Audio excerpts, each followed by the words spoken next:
Hi everyone, welcome to our channel. Today, we're diving into the Samsung Dishwasher C1 error code, particularly for 2025 models. If your dishwasher is showing this frustrating error, you're not alone. It's a common issue related to water supply problems, and I'm here to help you fix it step by step. First off, let's understand what the C1 error means. It typically signals that the dishwasher isn't getting enough water or that a leak has been detected by the internal sensors. This could be due to a blocked inlet, a faulty valve, or even a simple clog. The good news is that most cases can be resolved with some basic troubleshooting. Before we start, remember safety first. Always unplug your dishwasher to avoid any electrical risks. Now, let's get into the steps. Step 1. Check your water supply. Make sure the water valve under your sink is fully open and that the inlet hose connected to the dishwasher isn't kinked, blocked, or damaged. Give it a quick inspection and ensure everything is secure. Step 2. Look for leaks.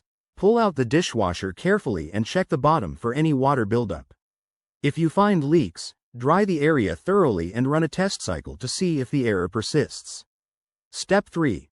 Try a reset. Unplug the unit for about 5 minutes, then plug it back in and power it on. This can clear temporary glitches and reset the system. Step 4. Clean the filters. Over time, debris can build up in the filters, causing errors. Refer to your user manual to locate and clean them properly. Step 5.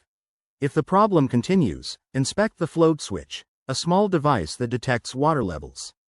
If it's stuck or dirty, gently clean it or consult a guide for your model. If these steps don't solve the issue, it might be a deeper problem like a defective water inlet valve, and it's time to call a professional or contact Samsung support.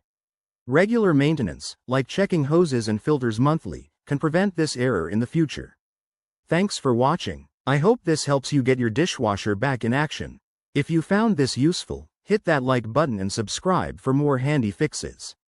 See you next time.